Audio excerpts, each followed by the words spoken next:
Hey guys, welcome back to another video with Tony's phone collection. Today I'm doing another unboxing of a phone I picked up on eBay. This was an Alltel device if I remember right.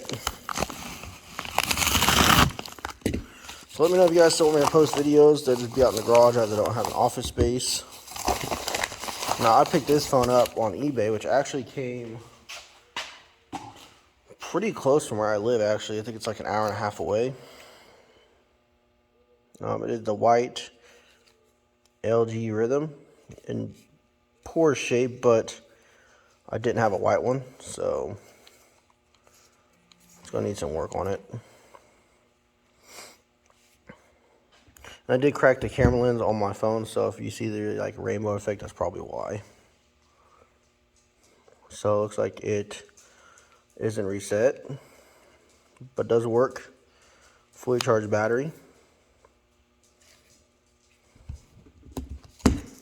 Let's take a look, see. There's info on it. See if it has a memory card. It's up top. And it does not. But there you go guys, this is a quick unboxing, and hope you guys enjoyed the video. Bye.